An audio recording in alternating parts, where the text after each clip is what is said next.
Bismillahirrahmanirrahim. Assalamualaikum warahmatullahi ta'ala wabarakatuh. Alhamdulillahilladzi hadana lihadza wa ma kunna linahtadiya laula an hadanallah. Asyhadu an la ilaha illallah wa asyhadu anna Muhammadar Rasulullah. Allahumma salli ala sayyidina Muhammad wa ala alihi wa ashabihi wa tabi'in wa tabi'ihim bi ihsanin ila yaumiddin, amma ba'd. Syukur kita kehadrat Allah Subhanahu wa taala, pada malam ni kita diberi izin oleh Allah Subhanahu wa taala, diberi ruang masa dan diberi kesihatan yang baik untuk kita meneruskan rutin kelas di malam minggu kita ini. Waktu kita ada masa kita teruskan, waktu kita tak ada masa tu kita nak buat macam mana. Minggu depan saya tak ada masa, so minggu ni Alhamdulillah ada masa. Minggu lepas pun tak ada masa juga. Tapi minggu lepas saya balik Kelantan tu ramai jugalah ramai juga yang menegur saya bahawasanya mereka pun ada join kelas ni lah. So Alhamdulillah. So malam ni kita sambung, saya ingat kelas yang terakhir untuk kitab Bahrul Madhi ni. Dan selepas daripada ni kita akan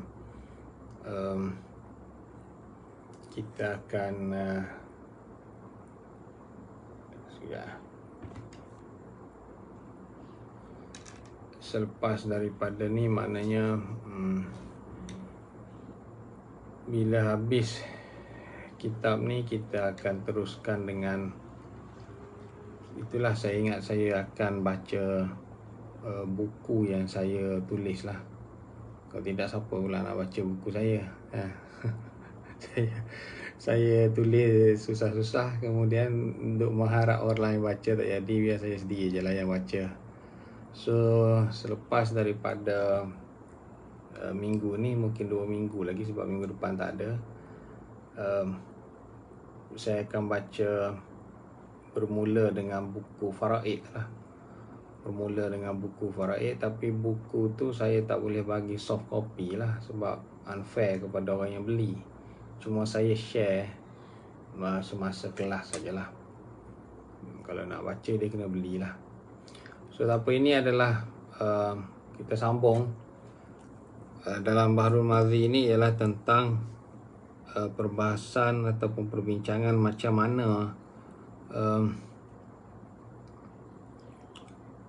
walak hamba itu kepada tuan yang membebaskan hamba.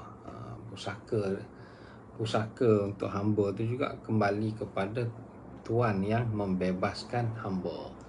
So hamba ini dia ada kitabah, dia ada perjanjian dengan tuan hamba. Dengan tuan dia itulah dia ada perjanjian dia. So ini kita sambung.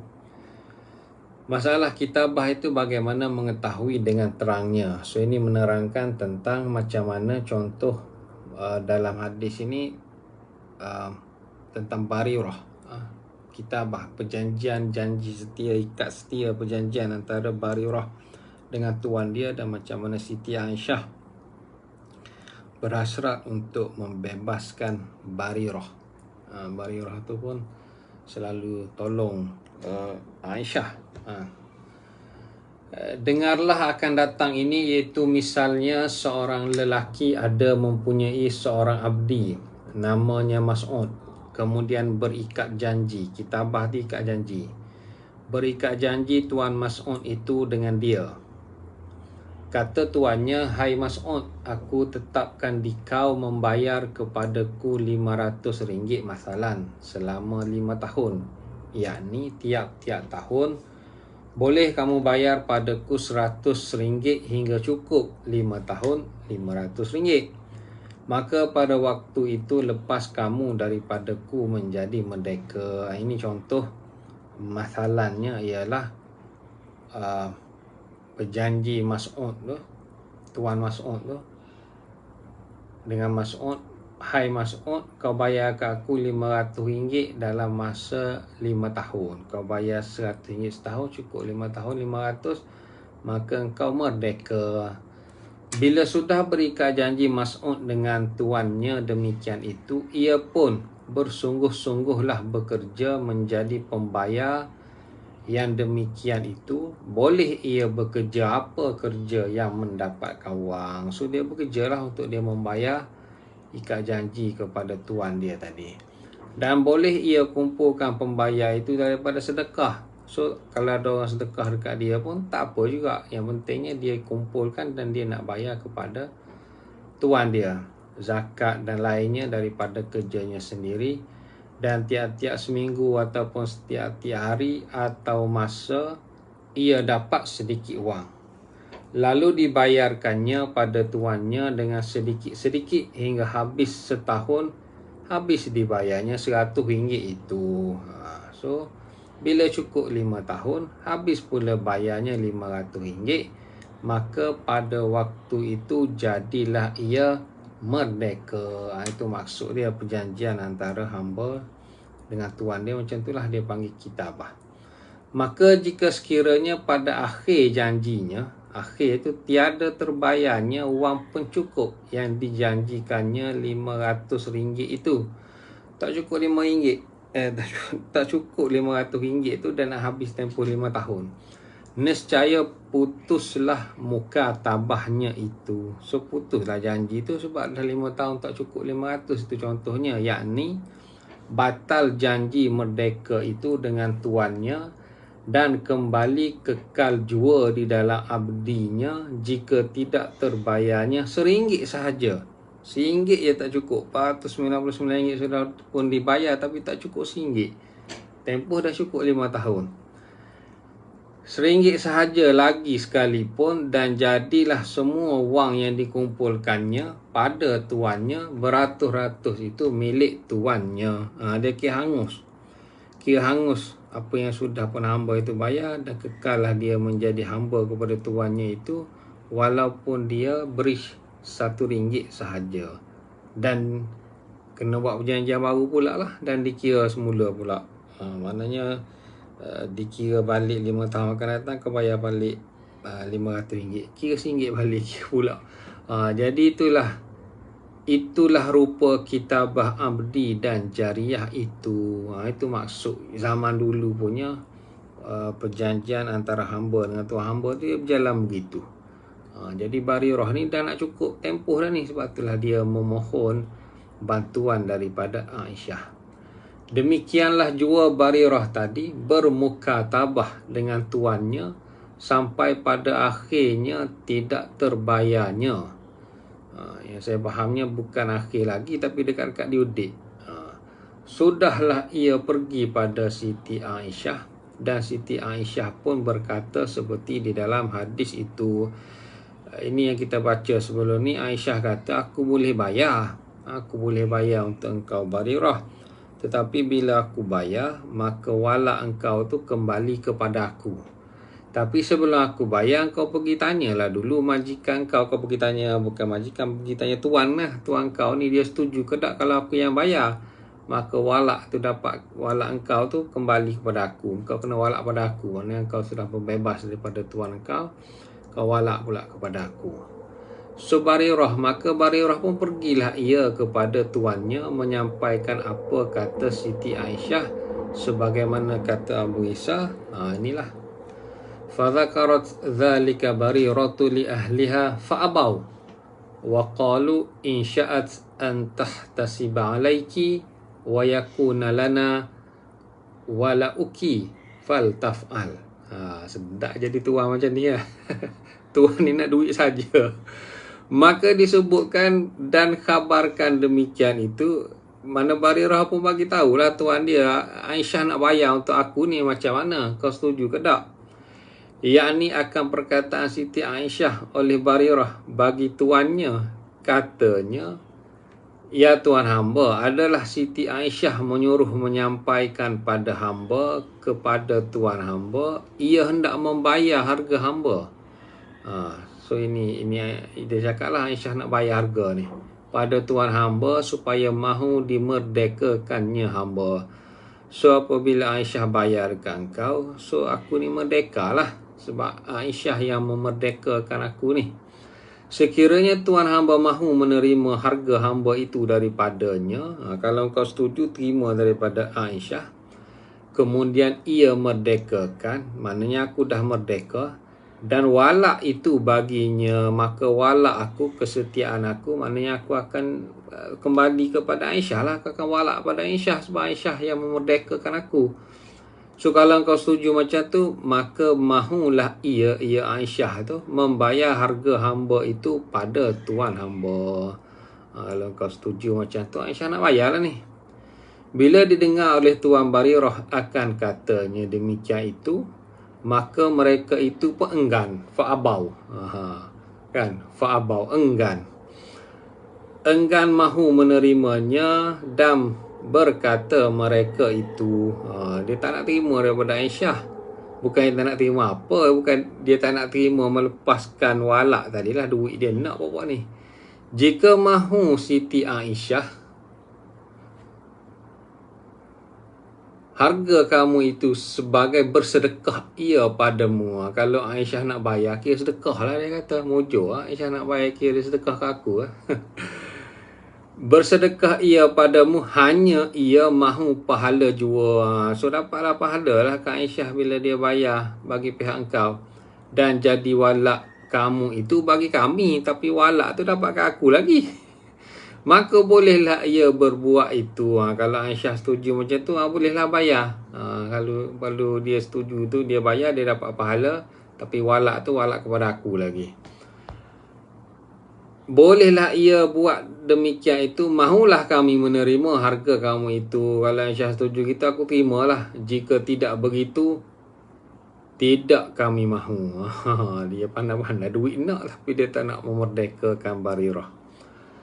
So Barirah berikhtiar merdeka dirinya dengan Siti Aisyah. Seperti di atas itu, sangat menyukakan diri Barirah. Barirah dah gembira lah sebab Aisyah offer untuk bayar.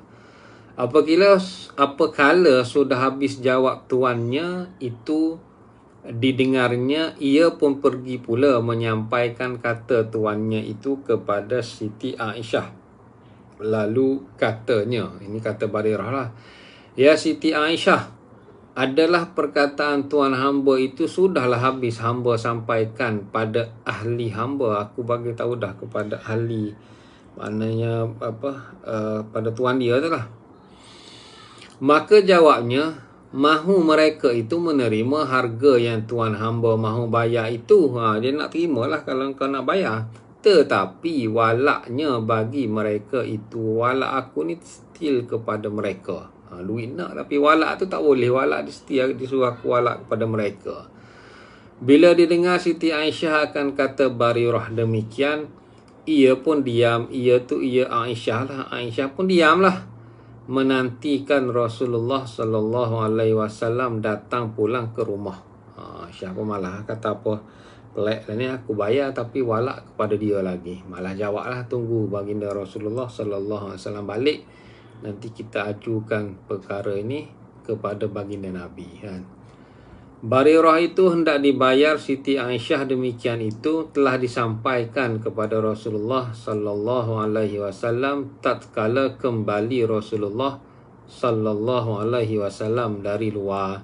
So baginda Nabi pun balik dan jumpa Aisyah. Aisyah cerita, fadzakartu dzalika li Rasulillah sallallahu alaihi wasallam. Maka telah aku, Aisyah lah ni, sebut hal yang demikian itu bagi Rasulullah sallallahu alaihi wasallam. Kataku, ya Rasulullah, adalah Barirah datang pada hamba minta tolong bayar akan kitabahnya. So Barirah ni minta tolong aku untuk aku bayar kitabah dia, bayar janji setia kitabah. Kita dah explain kitabah tadi kan, bayar pasal kitabah dia ni. Maka kata hamba padanya, pergilah kamu kepada ahlimu, kabarkan aku mahu membayar harga kamu itu dengan syarat. So aku suruh Barirah pergi kepada tuan dia dan cakap aku nak bayar tapi dengan syarat walak kamu itu bagiku. So bila aku bayar, walak Barirah tu kepada akulah. Maka pergi ia tu Barirah kepada ahlinya, berkhabarkan kehendak hamba itu, kehendak Aisyah. Maka enggan mereka itu. So tuan kepada Barirah ni enggan, abau tadi kan, enggan. Dan katanya, kata tuan tu, mahu mereka menerima harga Barirah dengan syarat walaknya bagi mereka itu. Mereka kata terima duit tu tak ada masalah, kira sedekah, tapi walak tetap pada aku. Kata begitu. Barirah disuruh Nabi beli pada Siti Aisyah dan merdekakan. Ini jawapan baginda Nabi SAW. Iaitu bila didengar oleh Nabi SAW akan kata Aisyah demikian itu, lalu bersabda ia Nabi SAW. Faqala li Rasulullah SAW ibta'i fa'atiqi fa innamal wala'u liman a'taqa. Maka bersabda Rasulullah sallallahu alaihi wasallam bagi Siti Aisyah radhiyallahu anha. So Nabi cakap kat Siti Aisyah, belilah sahaja olehmu akan Barirah itu, kemudian merdekakan. Beli je lah, bayar je lah, tebus je lah Barirah itu, dan dikira Barirah itu merdeka. Tak usah kamu pedulikan syarat mereka itu. Ibta'i fa'atiqi fa innamal wala'u liman a'taqa.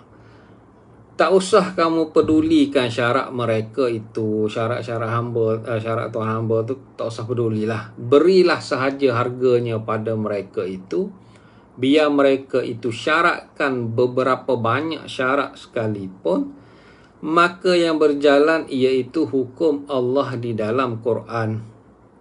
So walaupun banyak syarat si tuan Barirah tu bagi, tak berjalan, sebab yang berjalannya ialah sebagaimana yang termaktub di dalam kitab Allah.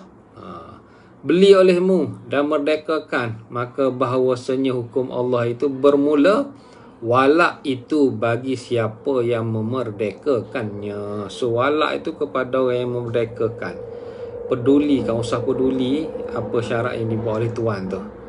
Bila didengar oleh Siti Aisyah akan sabda Nabi yang demikian itu, ia pun terus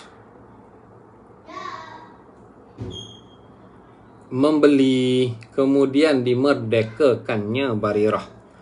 Maka jadilah Barirah sukacita hatinya dengan sebab merdekanya itu. So settle lah masalah Barirah tu kan.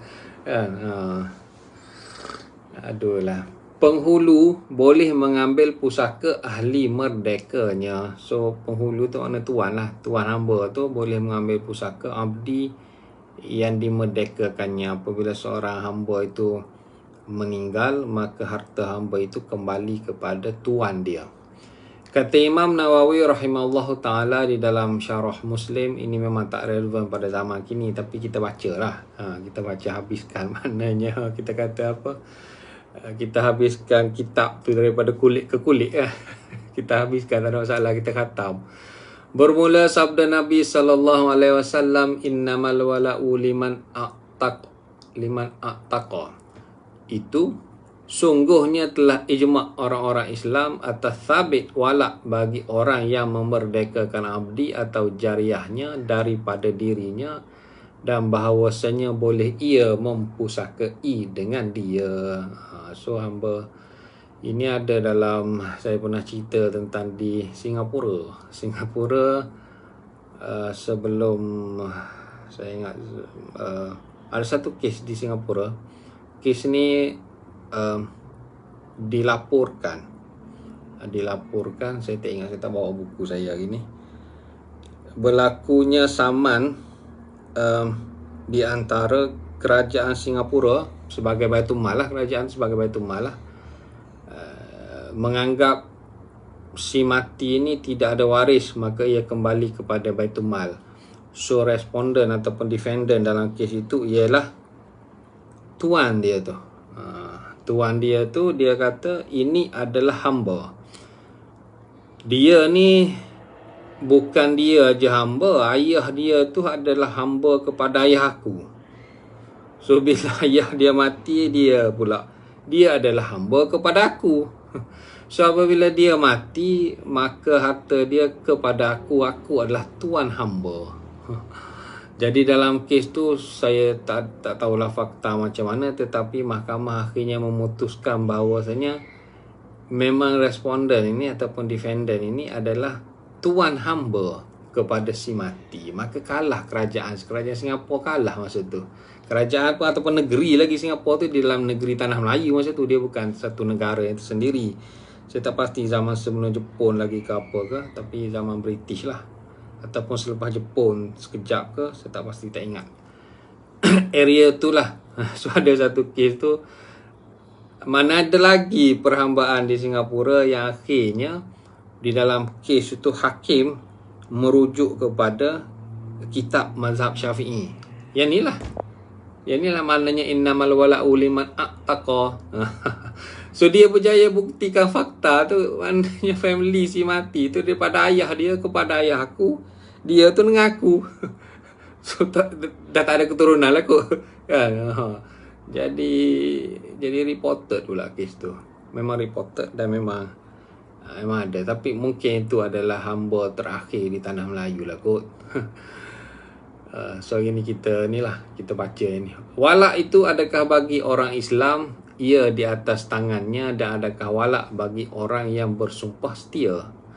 Kata Imam Nawawi rahimahullah ta'ala di dalam syarah Muslim, dan pada hadis dalam masalah 307 itu menunjukkan atas bahawasanya walak itu tiada bagi orang yang Islam atas tangan siapa-siapa yang mengislamkan. Walak ni dia bukan isu siapa yang mengislamkan dia, tapi siapa yang merdekakan dia. Kena gitu. Dan tiada walak bagi orang yang jumpa budak-budak cicir di jalan diambil pelihara. Tak ada juga walak. Sebab itu bukannya hamba tadi. Dan juga tiada walak bagi orang yang bersumpah setia dengan seorang atas bertolong-tolongan. Pun tak ada walak. Walak ni bagi orang yang memerdekakan. Maka dengan ini semuanya, berkata Imam Malik, Al-Auza'i, Al-Thawri, Al-Syafi'i, Ahmad, Daud dan jumhur ulama'. Kata mereka itu, dan apabila tidak ada bagi seorang daripada mereka itu tersebut itu warisnya, maka hartanya bagi Baitul Mal. So kalau orang itu dia bukan tuan kepada hamba, memang dia akan pergi pada Baitul Mal lah. Sebab walak tu hanya kepada tuan. Tidak ada walak bagi yang ni. Itu semua tak jadi walak. Itu semua dia bukan waris, dia pergi pada Baitul Mal. Apa yang tadi dia kata bukan walak tu, tiada walak orang yang mengislamkan, tiada walak orang yang maknanya bapa angkat lah jumpa budak-budak cicir di jalan diambil pelihara, tiada walak orang bersumpah setia, bertolong-tolongan. Itu semua tak ada. Walak tu bagi orang yang memerdekakan hamba tu, itulah walaknya. Dan kata Rabi'ah Al-Laits, Abu Hanifah dan ashabnya, siapa yang diislamkan atas tangannya maka walaknya baginya. Ini ada sebahagian pendapat, dan ini pun ada hadis sebenarnya. Seseorang yang mengislamkan seseorang tu, apabila orang yang baru masuk Islam tadi, mu'allaf tadi, mati dan tidak ada waris, maka harta pusaka dia tu dapat kepada orang yang mengislamkan dia. Dengan syarat di tempat tersebut tiada Baitul Mal lah. Ada juga ulama yang bagi pendapat tersebut. So kalau kita duduk di Thailand contohnya, dan kita mengislamkan seorang warga negara maknanya Thailand tu semua dia masuk Islam, so ada pendapat yang mengatakan bila dia mati dia tak ada waris lah, sebab waris-waris yang lain dia tidak Islam. So kita yang mengislamkan dia, maka kita ni seolah-olah keluarga dia yang terdekat. Maka ada pendapat yang mengatakan harta pusaka dia tu jatuh kepada orang yang mengislamkan tadi. Ada. Memang ada pendapat tu lah. Saya pun ada kes juga lah. Kita berusaha mengislamkan kawan-kawan kita. Tapi kita mengislam tu di Malaysia lah. So harta dia dapat kepada Majlis Agama Islam Pahang lah.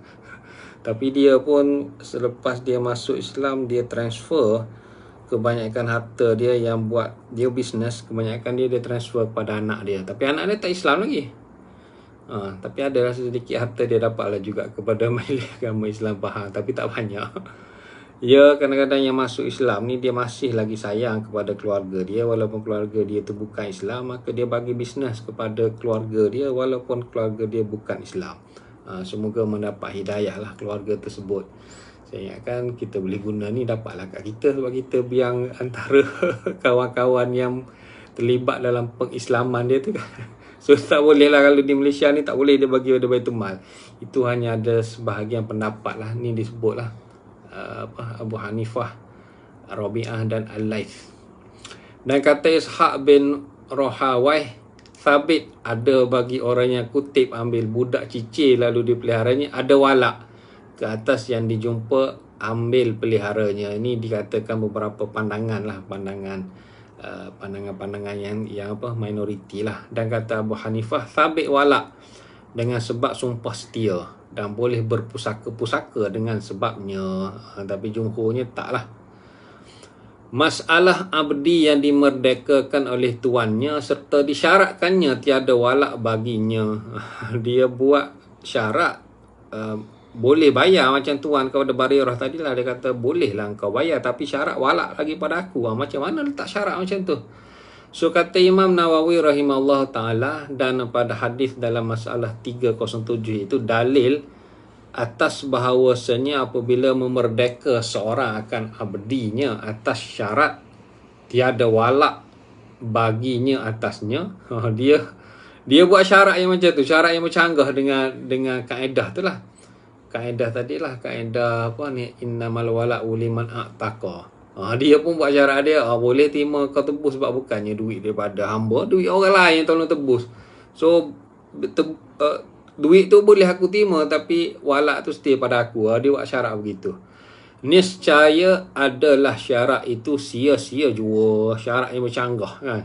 Syarat yang bercanggah, sia-sia je syarat macam tu, lara lah syarat yang lara. Dan sabit baginya walak atasnya. Walak itu sabit kepada orang yang memerdekakan hamba tadi. Maka ini mazhab Syafi'i, maknanya syarat itu tidak terpakai lah. Pembebasan itu berlaku sebab dia terima duit tu kan, jadi terbebas lah. Walaupun kalau tak syarat itu tidak terpakai. Dan bahawasanya jikalau memerdeka ia di atas harta atau dijual dirinya, sabit baginya atasnya walak.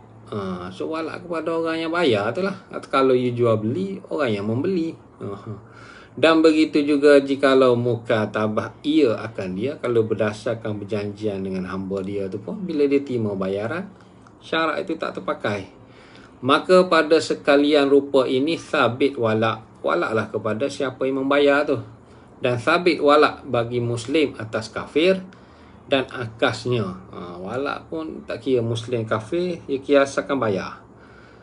Dan akasnya dan sebaliknya. Dan jika adalah keduanya tiada berpusaka-pusaka sekalipun pada waktu itu kerana umum hadis. Thumma qama Rasulullah sallallahu alaihi wasallam faqala ma balu aqwami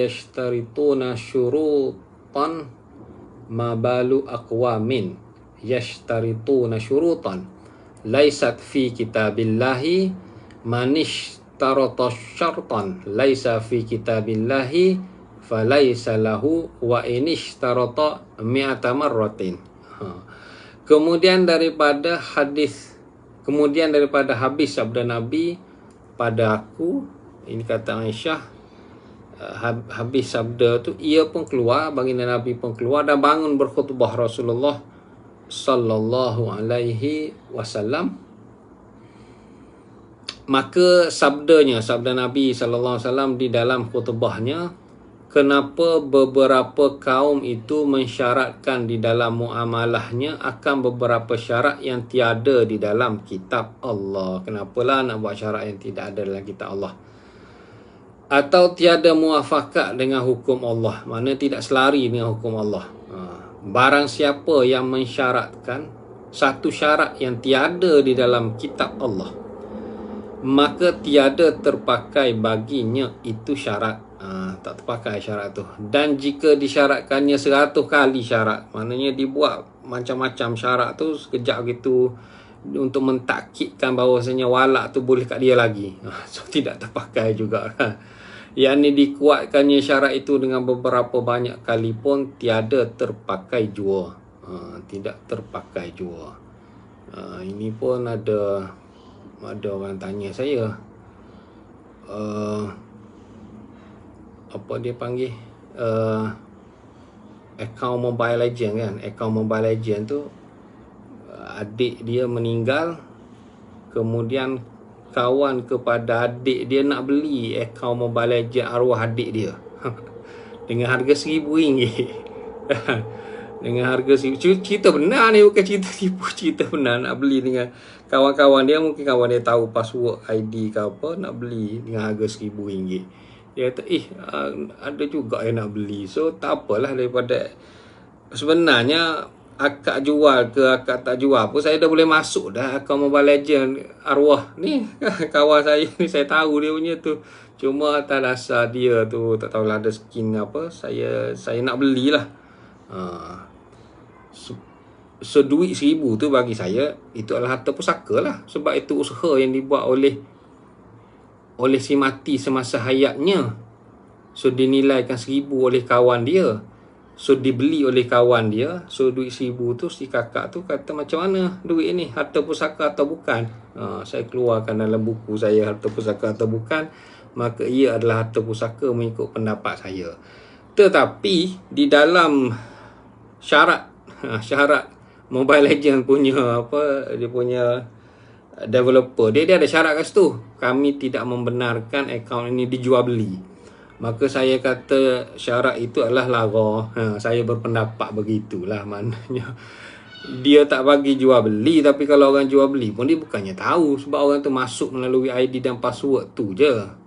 So bagi saya syarat tu adalah lara, jual beli itu adalah sah. Bagi saya lah, saya tak tahu pendapat orang lain, saya tak pandai sangat muamalatnya. Tapi bagi saya jual beli dalam kes itu, akaun adik dia tu dibeli oleh kawan kepada arwah adik dia, maka bagi saya jual beli itu sah, walaupun bercanggah dengan syarat developer. Developer memanglah dia tak bagi jual, tapi bagi saya syarat itu lara lah. Syarat itu tidak mengikat, dan jual beli itu sah, dan duit itu dikira harta pusaka. Pendapat saya kan, pendapat saya. Sebab syarat ni kadang-kadang dia tidak mengikat pun. Memanglah developer buat syarat macam tu, takkanlah developer kata sila berjual beli pula, jadi masalah lain pula kan. Jadi masalah lain, berlambat-lambat orang nak jual beli. Kat Shopee pun ada orang jual tapi untuk akaun Mobile Legend ya, bukan akaun PUBG ke akaun Pokemon Go ke. Sebab PUBG dengan Pokemon Go ada ulasan ataupun ada kritikan daripada mufti kita tentang PUBG dan Pokemon Go. Tapi untuk Mobile Legends setakat ni diam lah. Setakat ni saya tidak mendengar apa-apa ulasan daripada itulah. Tapi tak apa, saya just nak cerita tentang syarat yang lara. Bagi saya syarat yang ditetapkan oleh Mobile Legends tu lara lah, tapi muamalat itu adalah sah bagi saya lah. Tak tahulah. Itulah. So habislah kat situ.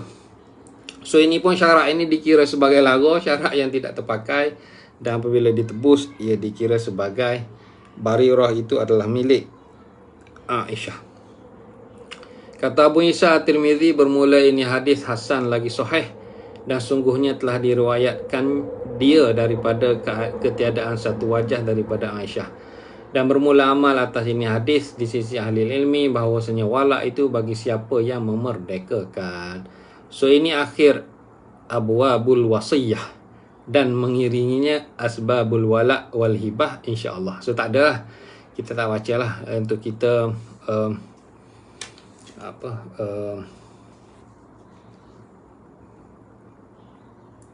kita akan pergi ke maknanya kita tak sambung kitab kita